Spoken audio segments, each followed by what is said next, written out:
el desarrollo de la perspectiva teórica.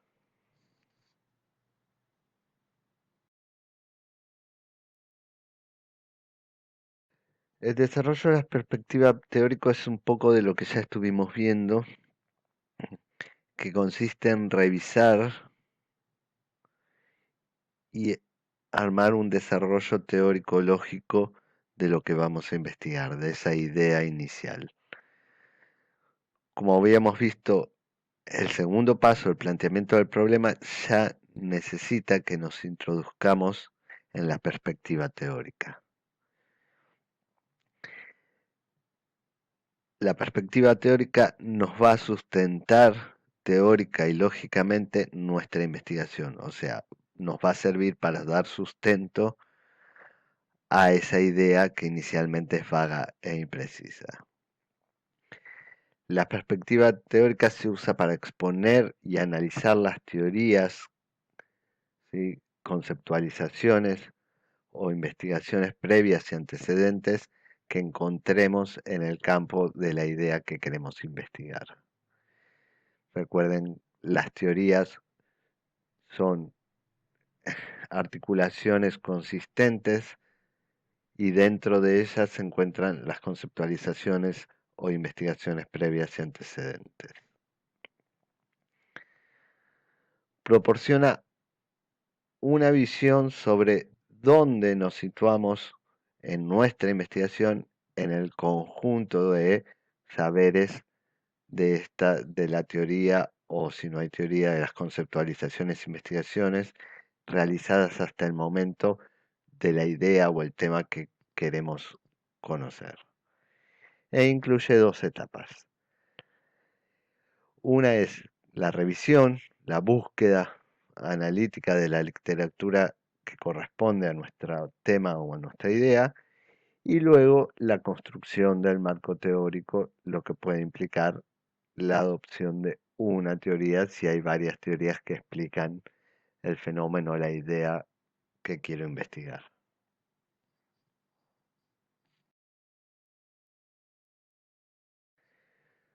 Como decíamos, comenzamos con la revisión de la literatura. La revisión significa buscar y ver qué hay de pertinente para nuestro estudio, para nuestra investigación. En este sentido, tenemos que detectar, ¿sí?, identificar, encontrar, consultar, ver si mínimamente si es referente y es consistente, coherente con lo que nosotros queremos investigar, y luego obtener esa bibliografía, ¿sí?, todas esas fuentes que sirven a nuestro estudio. De toda esta revisión se extrae y se recopila información relevante y necesaria para nuestra argumentación teórica, empírica, lógica que queremos hacer de esta idea que tuvimos inicialmente. También sirve consultar uno o varios especialistas en el tema, gente que ya haya hecho investigaciones sobre esta idea o alguna de las variables que vamos a estudiar, eh, para que nos guíen por dónde ir. Generalmente nos pueden mencionar autores fundamentales dentro del tema que elegimos, autores que no nos pueden faltar en nuestra búsqueda, en nuestra revisión de la literatura. Buscar también en Internet fuentes primarias, en centros o sistemas de información y bases de referencias o datos. Esto es que en Internet, además de las bases de datos que conocemos comúnmente como Google, hay algunas que son más especializadas en investigación.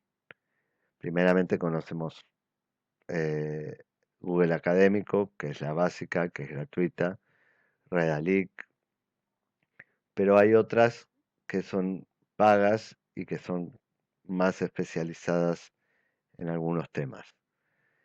En este momento no tendríamos acceso, pero en la facultad, en los laboratorios de computación o en la biblioteca, tenemos acceso a esas fuentes y bases de datos pagas gracias a la facultad. En este sentido, tenemos que tener muy en cuenta las ventajas y desventajas de usar Internet. Ventajas como que cualquiera puede compartir información, cualquiera puede pretender dar información sobre algún tema. Las ventajas es la rapidez y la actualidad de la información. Sin embargo, hay que tener muy en cuenta cuáles son las fuentes que tienen validez para proporcionar información. Bueno, luego en toda esta revisión, luego de haber identificado las fuentes primarias pertinentes, es necesario localizarlas de forma física. En este sentido, conviene muchas veces eh,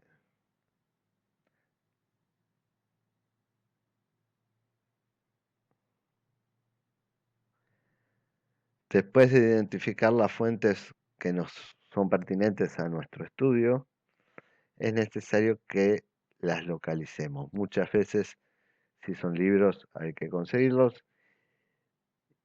Si son revistas o artículos científicos, muchas veces se pueden conseguir en PDF o descargar. Eh, no es necesario imprimirlos, pero sí es necesario tenerlos completos para poder leer todo el artículo, toda la fuente, para poder interpretar correctamente lo que se está diciendo en él.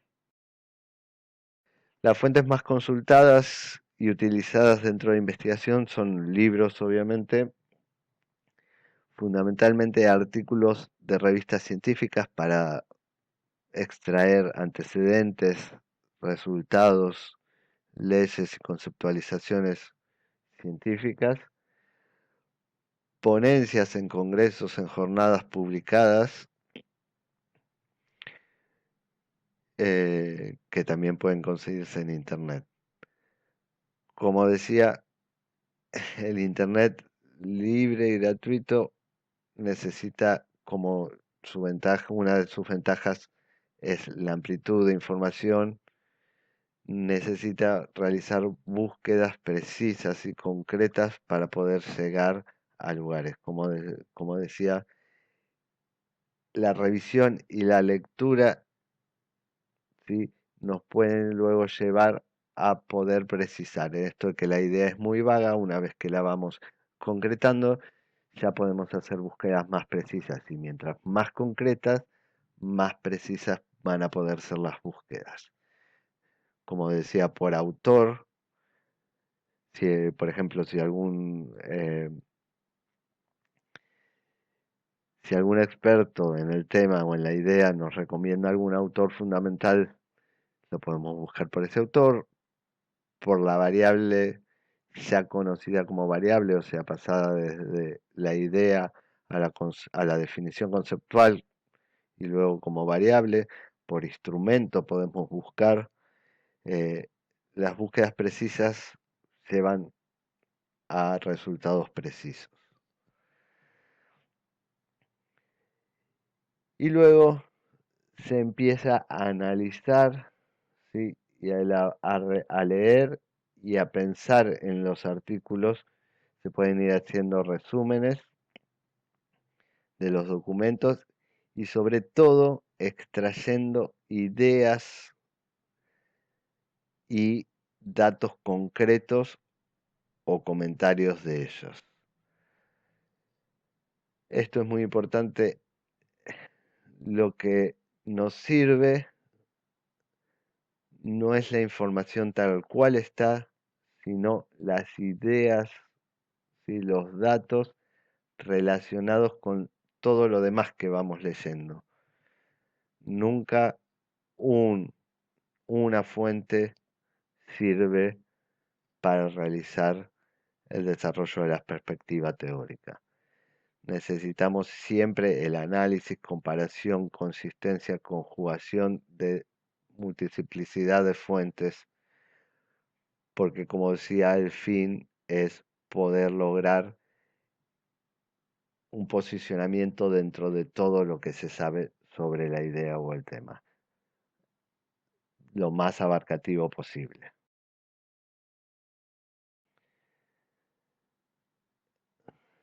Entonces, finalmente el propósito del desarrollo de la perspectiva teórica es analizar y poder discriminar si la teoría y los antecedentes en investigación pueden sugerir, aunque sea una respuesta parcial, a la pregunta de investigación. O sea, nuestro problema, nuestra duda, nuestra idea puede tener una solución sugerida por todo lo que se sabe hasta el momento. Obviamente no vamos a encontrar muchas veces esta respuesta, sino que la tenemos que hacer, como decíamos, del análisis del conjunto de lo que encontramos en las fuentes pertinentes. Además, puede proveer una dirección a seguir dentro de nuestro planteamiento de estudio.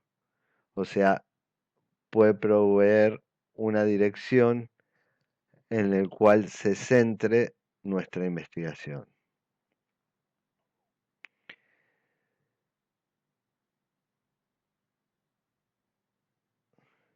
En este sentido es muy importante durante el desarrollo de la perspectiva teórica centrarse en el problema de investigación que nos ocupa, sin divagar en otros temas ajenos al estudio. O sea, nosotros vamos a encontrar multiplicidad de fuentes por ahí y un montón de información dentro de cada una de las fuentes. Como decíamos, la idea no es tomar esas fuentes tal cual están, sino interpretar, tomar ideas o hacernos ideas de lo que queremos hablar y de lo que queremos exponer, y a partir de la concepción que nosotros vamos haciendo de nuestro problema, usar esas ideas como fundamento, pero hacer nuestra propia lógica explicativa de nuestra idea particular. En este sentido, no tenemos que irnos por las ramas, sino centrarnos en nuestro objetivo, nuestra idea, nuestra investigación. En este sentido, un buen marco teórico no es aquel que abarca completamente el fenómeno, ¿sí? Lo que decíamos, no es aquel que, eh, por ejemplo, dentro de la drogadicción explica intervención, explica problemas socioeconómicos, sociales, como vimos en la investigación anterior, se centra en lo que se quiere investigar en ese momento eh, y en esa oportunidad. En esto hay que tener muy en claro lo que vimos las primeras clases, la característica de la ciencia, que es acumulativa, o sea, nuestra investigación se va a incorporar a un campo ya desarrollado e investigado, aunque sea en el inicio, pero siempre va a tener que incorporarse a lo que ya se sabe, eh, que es entonces lo fundamental del marco teórico, poder incorporar lo específico que nosotros vamos a investigar al campo de lo ya conocido. En este sentido nos podemos encontrar que haya una teoría completamente desarrollada, o sea, una teoría ya con muchas conceptualizaciones, muchas comprobaciones, muchos datos empíricos y muchos estudios eh, que estén coordinadamente formados y que avalen a una explicación completa del fenómeno que queremos estudiar o del objeto que queremos estudiar. O podemos encontrar que hay varias teorías, ¿sí? 2 o más que se apliquen a nuestro problema de investigación, que pueden diferir en pequeños puntos o pueden ser como por ejemplo habíamos visto la depresión, que hay dos teorías que difieren en algunos puntos o hacen foco en algo particular, o pueden haber teorías contrapuestas o por lo menos que se contradigan un poco. Luego podemos encontrar generalizaciones empíricas, o sea, resultados que han sido probados, pueden ser en mayor o en menor medida, o sea, muchas investigaciones probando el mismo resultado o pocas investigaciones probando el mismo resultado, que tengan que ver y que sean pertinentes para nuestro problema, o que encontremos algunos descubrimientos, no generalizaciones, sino algunos resultados muy pocos interesantes, pero muy parciales que no se ajustan a la teoría. Esto puede ser todo mezclado, podríamos encontrar una teoría completamente desarrollada con algunos resultados que la contradigan, lo cual podría ser interesante para volver a probar a ver si esta teoría se sigue contradiciendo o no. Y por último podemos encontrar solamente algunas guías, ¿sí? Algunas ideas teóricas que no llegan a formar ninguna teoría y no tienen resultados que la avalen. Son ideas vagas que están bien formuladas, no son las ideas iniciales de la investigación, sino algún teórico que eh, propone una idea bien elaborada pero no fundamentada que pueda tener relación con nuestro problema. Como ven, pasamos de poder encontrar en nuestra revisión y en nuestro desarrollo teórico, de encontrar mucha información con teorías completamente desarrolladas, incluso varias teorías, a unas generalizaciones o pocos descubrimientos, o ni siquiera con descubrimientos, solo alguna guía o ideas vagamente relacionadas con el problema.